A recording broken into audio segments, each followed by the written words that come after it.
Välkomna till Bobfest, the final reunion. Och det är fantastiskt att se er alla. Pastor Bob, han brukade säga det. I've never seen so much hair in one place. Men ja, det är kanske fler än jag som börjar tunna ut lite. Det är några som hänger i, Simon. Gött att se. Ja, det är alltså 25 år sedan som första Bobfest gick av stapeln. Nu på tisdag faktiskt. Så vi är lite i förväg. Och det är 19 år sedan vi slog igen butiken. För gott, trodde vi då. Men bevisligen är vi här igen i detta nu. Jag heter Olof Davidsson och är en av arrangörerna och grundarna av Bobfest back in the day. Har varit med och arrangerat alla festivaler under åren. Men jag är lite nyfiken. Vi har ett bra gäng här inne. En bit över 100 skulle jag tro i alla fall. Får se lite handuppräckning här nu då. Hur många var det som var med på Bobfest 99 för 25 år sedan? Ja. Det är ett litet gäng. Det är bra. Och nu är ni här igen. Men är det några då som har varit på alla 7 eller 8 som det blir nu av Bobfest? Ställ er upp. Ja, det är värt en applåd, va?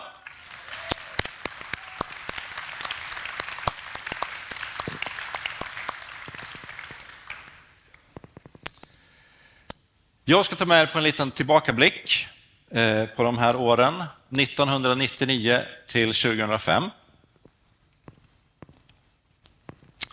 När Bobfest växte till att bli en av de största kristna metalfestivalerna i Europa. Men framförallt blev det en plats där människor från när och fjärran möttes en gång varje år och blev till en familj, Bobfest-familjen.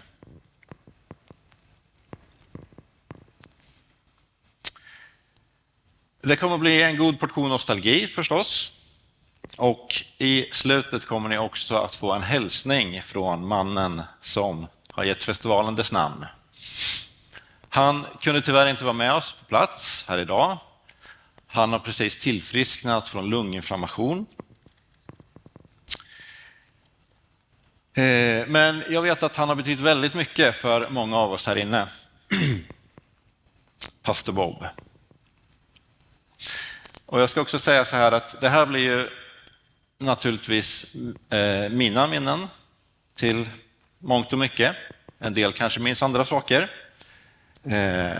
Jag tror att jag inte har kryddat allt för mycket historierna, men vi får väl se. Om ni är nyfikna på mer bakgrundsfakta om Bobfest så kan jag rekommendera den här boken, Metal for Jesus. Det som är skriven av min gode vän och Bobfest-kollega Johannes Jonsson. Det finns ett långt kapitel tillägnat Bobfest i den. Finns den till försäljning ikväll? Den finns till försäljning. Bra. Ja, hur började allt sammans för ungefär 25 år sedan? Jag hade flyttat till Linköping ett par år tidigare. Och så hade jag träffat Daniel Dahlberg som bodde där. Ja, ni ser ju, han är som en stor bamsebjörn, man vill bara krama om honom. Och det fick jag tillfälle att göra alldeles nyss. En upplevelse som jag varmt kan rekommendera.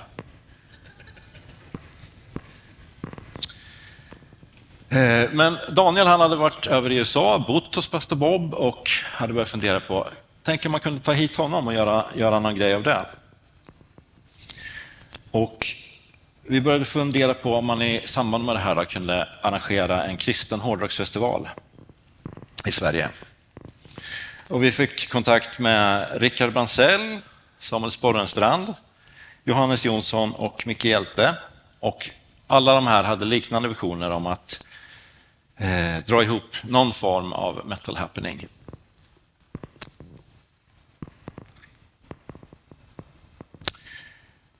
Och vi har nästan alla av det ursprungliga Bobfest-teamet här idag. Micke Hjälte kunde inte vara här, men resten är här. Gött att se er.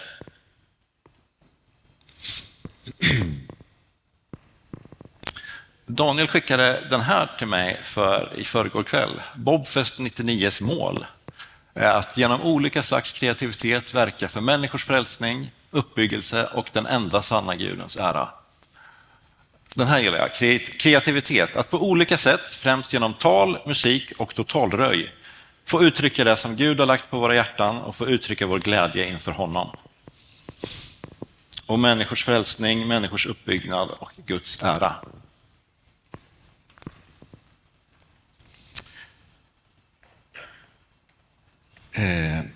Och några av oss hade kanske varit med på ett hörn någonstans och arrangerat något lite mindre. Micke spelar ju band själv, men vi var ju helt gröna på när det kom till att arrangera något i den här kalibern som det visade sig att Bobfest höll på att bli. Och Bobfest förresten, hur kom det namnet till egentligen? Det var ju som så mycket annat, det var ett skämt från början. Det fanns en amerikansk festival som hette Tomfest. Och någon slängde ur sig, ja men vi kanske ska kalla det Bobfest. Och på den vägen är det. Det fastnade helt enkelt. Hur som helst, vi började planera för den här festivalen, började boka band och vi fick till en riktigt maffig lineup faktiskt. Med Extol, Narnia, Self-Minded, Crimson Moonlight med flera. 2 av de här banden spelar ju faktiskt här ikväll också, nästan på dagen 25 år senare. Ja, det är gött. Men som jag sa, vi var rookies helt enkelt.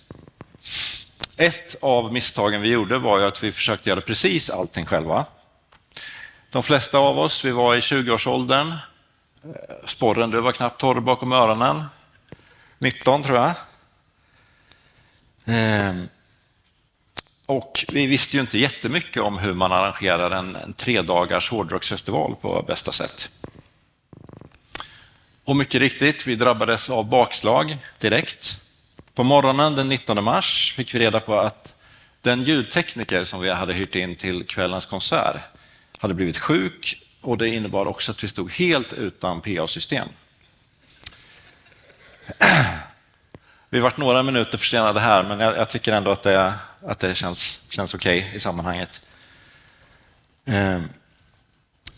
Men vi började snabbt ringa runt till olika ställen och hörde var kan vi hyra ett PA-system.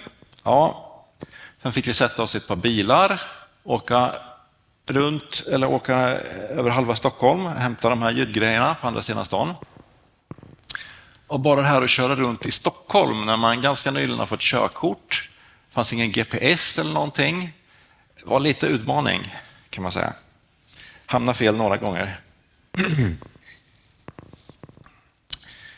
Hur som helst, vi kom tillbaka med det här ljudsystemet, konkade in allt och så visade det sig att det går på 3-fas.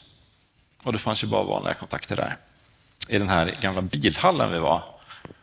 Om ni ser på golvet här så var det riktigt så här bilhallskänsla. Stockholm Vineyard var det. Så vi började riva bort spisen i köket och hittade 3-fasuttag. Men då är det en annan storlek på kontakten där. Så ja, det börjar se lite hopplöst ut. Men det kommer in en kille utifrån och undrar, vad pysslar ni med här då? Ja, men vi ska arrangera en hårdrocksfestival, men vi har ingenstans att plugga in kontakten. Men då visar det sig att det ligger en bilverkstad på undervåningen. Och han killen där jobbar där. Så han sa det, ja men det är inga problem, ni bara slänger ut kontakten genom fönstret så pluggar vi den där nere. Och på det sättet så kunde vi genomföra den första konserten på Bobfest 99. Gud ger riktigt häftiga bönesvar ibland. Det hade vi inte räknat med. Sen var det här med ljudtekniker också. Vem kliver då in som en räddande ängel? Jo, Torbjörn Weinersjö. En av världens skönaste människor. Som vi kommer få glädjen att höra ikväll med Veni Domine.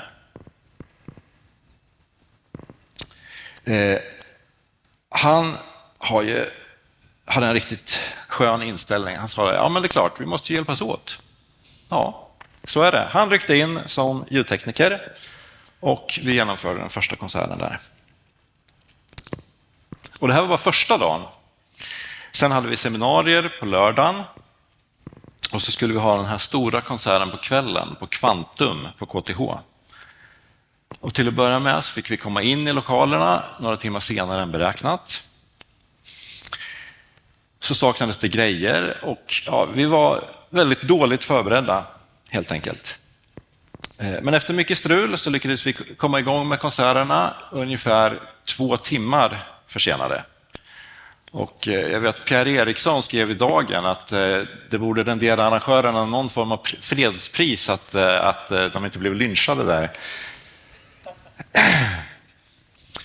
Men konserterna kom igång och vi hade fantastiska framträdanden. Narnia, Crimson, inte minst Extol. De är ju förresten i Schweiz ikväll. Ni vet, en del har svårt att skilja på det här med Sweden och Switzerland. Så att de råkar hamna där. Man kan inte få allt. Men vi har riktigt bra band ikväll och, ändå. Summa summarum. Mycket gick emot oss den här första helgen. Det var förseningar, teknikstrul, sömnbrist, 2-3 timmar per natt kanske, mycket annat. Och som om det inte var nog så när vi summerade alltihopa, ja men då gick vi 6 000 kronor back. 6 000 kronor kanske inte låter jättemycket, men vi var fattiga studenter, fick vända lite på slantarna och det var ju 25 år sedan också. Så att där och då hade vi kunnat säga, det här var för jobbigt hörni, nu lägger vi av. Men det som fick oss att inte göra det var ju den fantastiska responsen från alla besökarna. Det kändes att festivalen fyllde ett stort behov som fanns för hårdrockare att träffas, umgås och växa i sin tro. Så vi bröt ihop och började om. Vi började istället att planera för nästa festival, Bobfest 2000. Och den gick väl lite bättre, men vi stötte fortfarande på en del motgångar naturligtvis. Till exempel så hamnade alla festivaltröjor på vift. Och jag vet att min dåvarande rumskompis Johan, han for omkring i Stockholm och försökte att leda reda på de här tröjorna och om möjligt kvittera ut dem. Men till sist fick vi ge upp och så fick vi ta upp en beställningslista istället och skicka ut alla tröjorna i efterhand. Sen var det också så att det hade blivit en dubbelbokning i Philadelphia-kyrkan i Stockholm som vi var i. Meningen var att vi skulle varit i 500-salen, men den var dubbelbokad och så helt plötsligt så stod det klart att vi fick ha fredagskonserten i stora kyrksalen i Finland. Med följd att vaktmästaren hotade att ringa polisen om vi inte dämpade volymen. Och Simon i Soapbox, han var ju överlycklig över detta. Det var ju första gången som någon hotade att bussa polisen på dem när de spelade.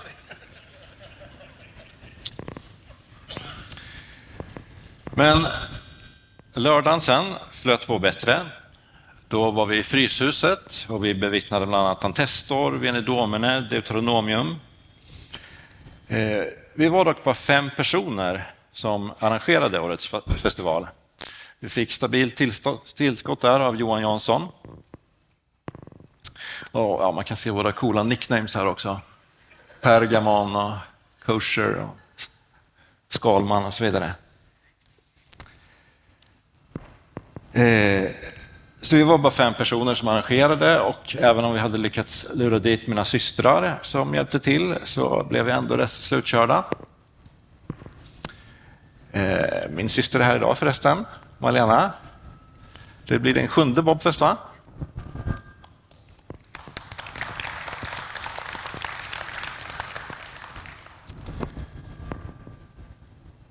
Sen var det alla de här övernattningslokalerna som vi hade runt om i hela Stockholm som skulle koordineras. Vi skulle hämta ut nycklar, vi skulle distribuera ut besökare till olika lokaler och så vidare.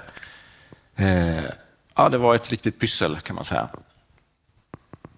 Så efter de här första 2 åren då kände vi att det var svårt att arrangera en festival i Stockholm. Stora avstånd mellan lokalerna, massor andra arrangemang som vi drunknade i. Svårt att koordinera det här med övernattningslokaler och så vidare. Så vi beslutade att vi flyttar hela rasket till Linköping. Det var där jag och Daniel bodde. Och vi hade mycket mer kontakter och i allmänhet kändes det som att det skulle vara lättare att arrangera festivalen där. Och vi kände också att vi behövde bredda arrangörsteamet lite grann. Och det ledde till, om jag minns rätt, så var det jag och Rickard. Vi var på DP-festivalen i Norge. Och så tänkte vi på Lina som Rickard kände lite grann sedan tidigare. Och vi gick fram lite tafatt där och frågade Lina om hon ville vara med i Bobfest-teamet. Hon blev överlycklig, så ja direkt, men bara om jag får ta Marie med mig. Så att på det sättet kom Lina och Marie in i teamet. Och så fick vi lite välbehövligt kvinnligt tillskott. Och vi fördubblar faktiskt teamet där jämfört med Bobfest 2000. Vi fick även in de glada laxarna Into och Saving. Där är det inte riktigt alla på den bilden. Men att flytta till Linköping, det var faktiskt ett riktigt lyckokast. Vi fick ett fantastiskt samarbete med Ryttargårdskyrkan, där jag var medlem. Och så fick vi till övernattning inom gångavstånd och överhuvudtaget så flöt arrangemanget på mycket bättre och smidigare. Och så hade vi båda konserterna på rockklubben Skylten. Tidigare så hade vi ju haft en kyrkkonsert och en lite mer utåtriktad konsert. Men nu körde vi båda kvällarna på Skylten. Men visst, det fanns fortfarande en del motstånd. Kommer ni ihåg den här affischen? Bobfest 2001. Många känner igen den här bilden. Det är Rodney Matthews som har gjort den från fodralet till Veni Dominis Material Sanctuary. Och eftersom Veni skulle spela tyckte vi att det passar bra att ta den bilden. Veni var tyvärr tvungen att ställa in senare dock. Men det visade sig att den här bilden var tydligen lite kontroversiell. Vad var det här för typ av konsert vi skulle anordna egentligen? Började de undra, kyrkfolket. Och det gick faktiskt så långt att det bildades en bönekedja mot Bobfest. Vilket känns helt absurt, men så var det. Men vi kände hela tiden stödet från Ryttargårdskyrkan och även andra församlingar. Så det var ändå betraktat som en ganska liten motreaktion. Det var första året som vi hade ett band som kom utanför Norden. Disciple kom från USA. Och det var ett par år innan de fick det stora genombrottet. Det var också första året som vi började med seminarier som komplement till Bobs undervisning. Och det var också första året som vi faktiskt gick plus ekonomiskt. Inte mycket, men ändå så att det kändes att vi började på många sätt och bli lite varma i kläderna.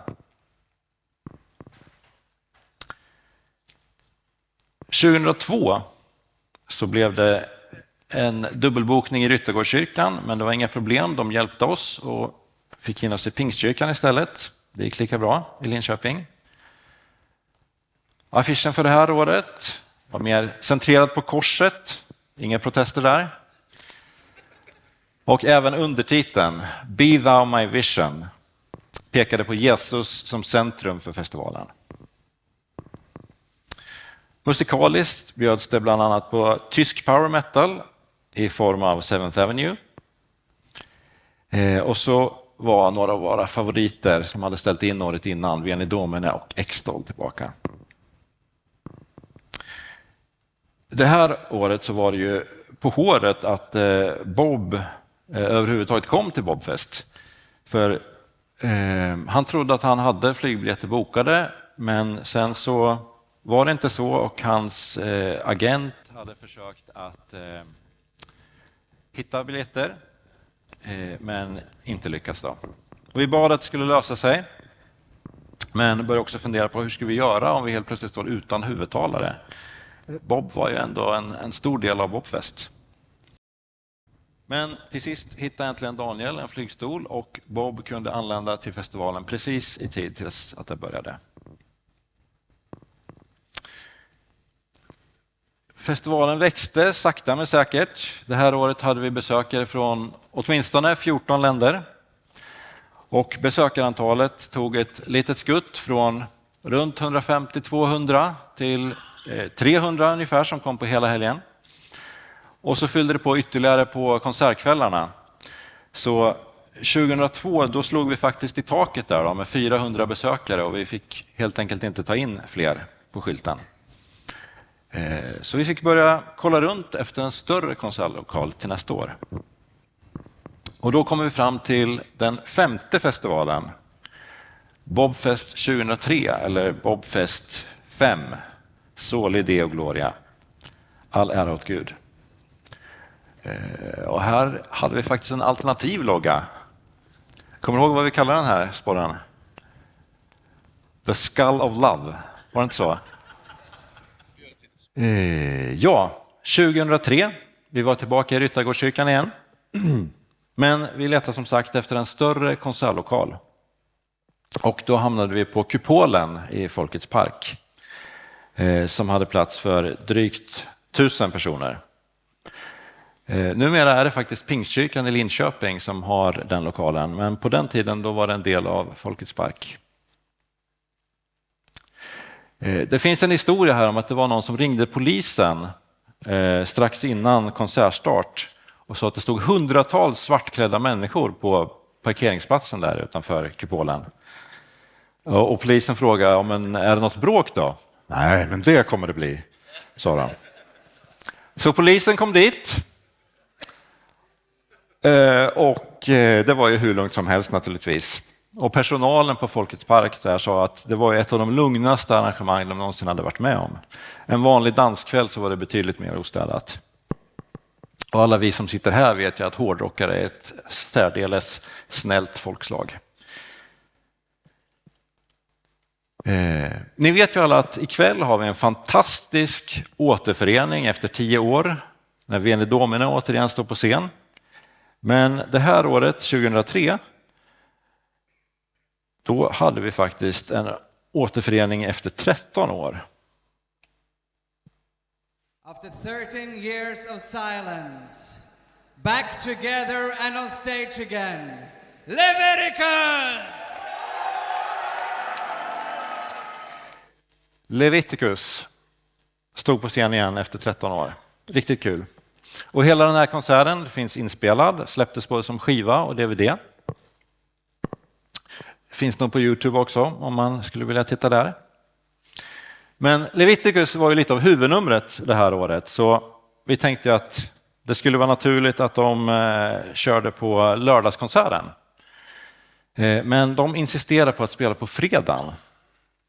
Är det någon här som vet eller kan gissa orsaken till detta? Någon som kommer ihåg? Nej, det var ju Melodifestivalen faktiskt.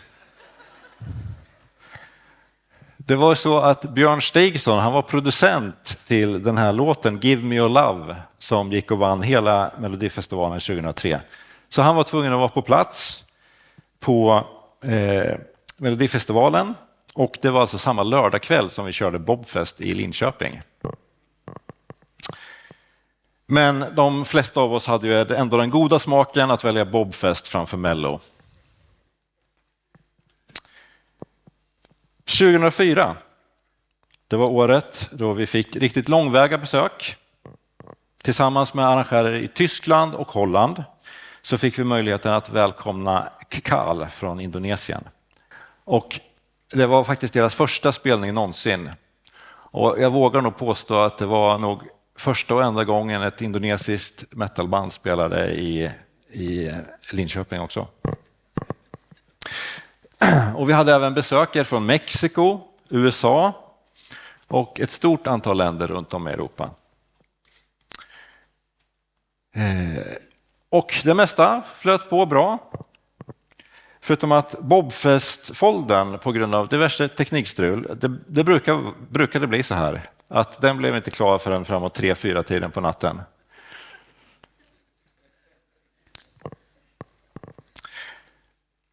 Vi kände så här att efter 6 år började vi känna det kanske börjar bli dags att runda av. Några av oss hade börjat bilda familj, var på väg i en annan fas av livet. Och det krävdes ju rätt mycket ändå att arrangera en festival av den här kalibern. Och vi börjar bli rätt så trötta. Ja, det ser ni ju.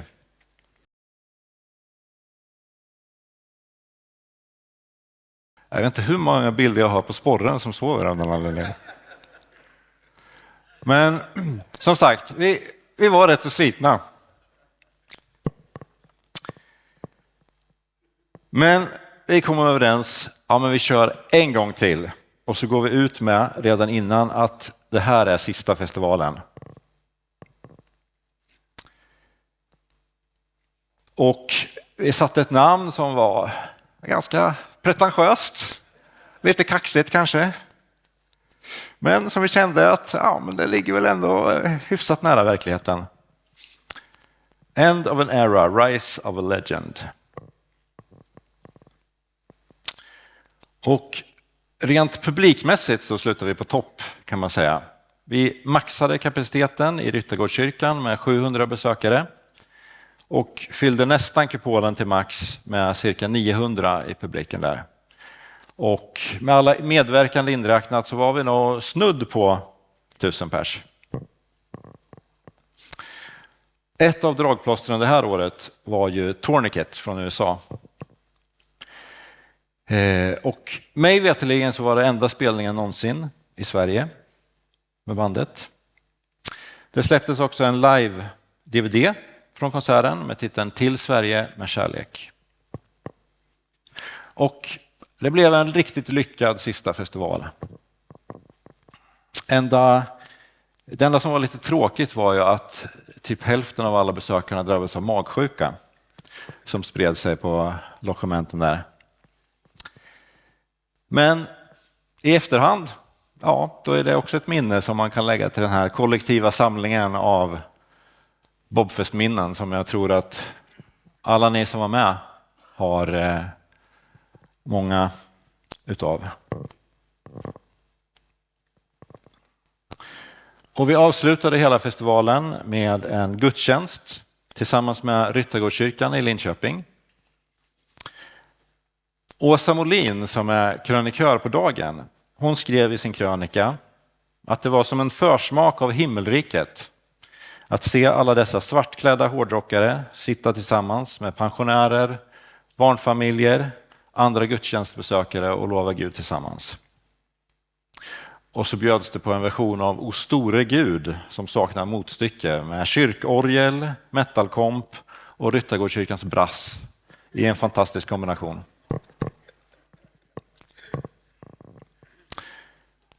Det bjöds även på avslutningstårta. Svart förstås och med den karaktäristiska törnekronan på som ingick i årets logga.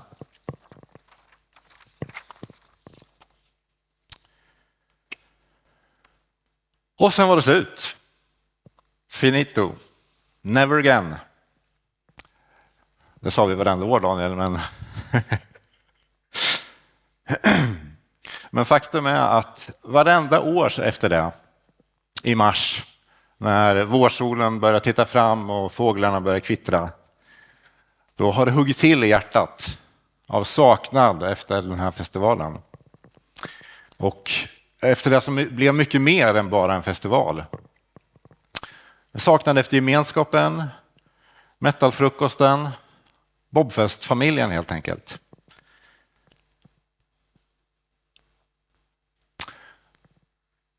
Sen gick det 19 år och nu är vi här igen. 19 år. Det är en lång tid. Det har hunnit hända mycket. Sociala medier, internet, smartphones och så vidare. Men en liten illustration på tiden som har gått här. Det här är en bild på min son Nehemja. När han 3 månader gammal var med på allra sista Bobfest 2005. Och här är han idag, 19 bast. Ja, okej. Inte jättestor skillnad. Lite mer fjun på hakan där.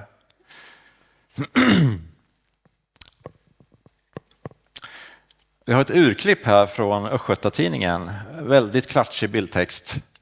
Olof Davidsson, Malin Davidsson och Daniel Dahlberg hoppas att Nehemja Davidsson, 3 månader, ska arrangera Bobfest när han har vuxit till sig.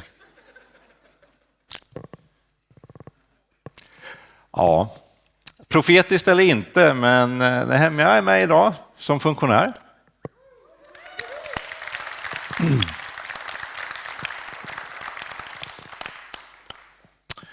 Och här är den badgen som han hade på sig på Bobfest 2005. Och ja, det är väl lika bra att du får ha den på dig idag också. The Bobfest baby.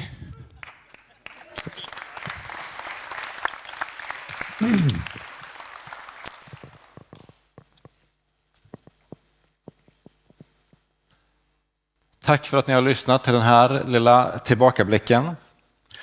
Stort tack också till alla mina vänner i Bobfest-teamen genom åren.